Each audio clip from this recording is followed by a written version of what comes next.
Hivi umeshawahi kugundua hii pattern? Kuna baadhi ya waandishi wa habari au watu kwenye maofisi wapo muda mrefu lakini hawakui. Yaani ninapomaanisha hawakui ina maana kutoka hapo walipo kwenda sehemu nyingine. Sasa mimi kuna baadhi tu ya vitu ambavyo nafikiria hivi ndio uweza ka sababu ya kwa nini mtu anaweza kaa kwenye ofisi au kwenye newsroom muda mrefu lakini hakui. Ya mwisho ndio nimeiweka itakuwa nzuri zaidi. Ya kwanza kabisa, kupenda sana kuongea mambo ambayo hata si ya kiofisi. Kwa mfano labda tunasema kusengenya, usengenyaji. Tena kwa mfano kama kwenye sehemu kama newsroom, maneno yanatembea kuliko kwenye mitandao ya kijamii. Mwandishi wa habari bwana, ukiongea kitu kwa sababu ndo taaluma yetu, ukiongea kitu kinasambaa very fast. Kwa hiyo wewe ukiwa na tabia za sengenya, unaweza usifike mbali. Kwa sababu watu watajua na wengine pia wataogopa hata kama uko upande wao, wanaweza kusema huyu siku atanigeuka. Nyingine ya pili ni kutokujua jinsi ya kudili na ya biashara ya mtu. Unajua hata kiwa chumba cha habari, hata ikiwa ofisi ya mtu, hiyo ni biashara. Mtu yuko pale kwa ajili ya kutengeneza faida. Kwa hiyo kama wewe umeajiriwa lakini yani thamani yako haimuongezei yule mtu kitu mpaka akafeel kwamba anahitaji kukupandisha zaidi na zaidi, utakuwa ukui, utakuwa eneo hilo hapo kila siku. Ya tatu, wewe kukubali kila kitu. Yaani hauleti challenge pale ofisini, labda hata unaambiwa mimi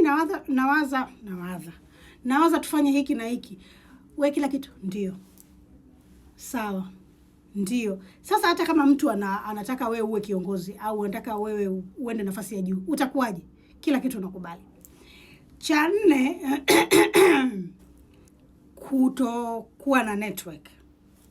Yaani unajua bwana, ukiwa na network hata mtu anasema bwana yule mtu fulani hafanyi kazi, lakini tukitaka jambo letu yule anapiga simu hapa na wajua watu fulani, mambo yanaenda. Kwa hiyo unakuwa kidogo una value kwenye hiyo sehemu yako unataka kufanya kazi. Kama sisi waandishi wa habari bwana, yule ana source karibia wote. Kwa hiyo ni vizuri kuwa nawe. Au yule anaweza kufanya sales kwa sababu anajua watu wengi sana. Kingine ni mbona nasahau sana.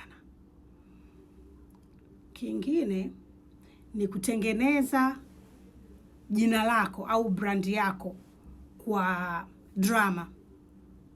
Yaani hata iwe sehemu ya kazi iwe nini, yule anajulikana kwa sababu yule bwana ukiongea hata kushushua, au bwana yule haogopi hata bosi. Yule ndugu yangu utakuwaje? Kwa sababu unajua kuna vitu vingine vinakupandisha ili sasa ndo unajua ukifika kuna sehemu fulani, unaenda sehemu unakuwa unawakilisha kama ni newsroom au ni ofisi au ni nini. Sasa kwa minajili hiyo tena hapo huwezi tena kufaa. Na cha mwisho bwana, ambacho ni kikubwa sana, ambacho kila mtu kila leo tunatakiwa tujitathmini, ni kujiona kwamba wewe unajua kila kitu.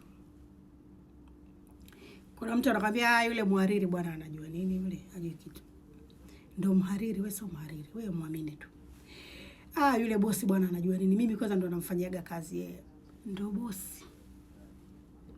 Yaani ukishajiona kwamba wewe unajua kila kitu na kila nini, omba sana upate watu kukushika mkono wakwambie, "Wana ndugu yangu, badilika."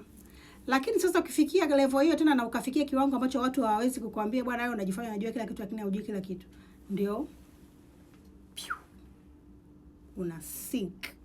Au unaendelea kuwa pale kwamba unaonekana kwamba unajua kila kitu nini, wanakuacha hapo kama wanaona thamani yako bado ipo, lakini unashangaa wengine wanakuja wanapanda wanakupita. Kwa hiyo tujitahidi kama tunataka kweli kumove kutoka sehemu moja kwenda sehemu nyingine, twende mbali zaidi.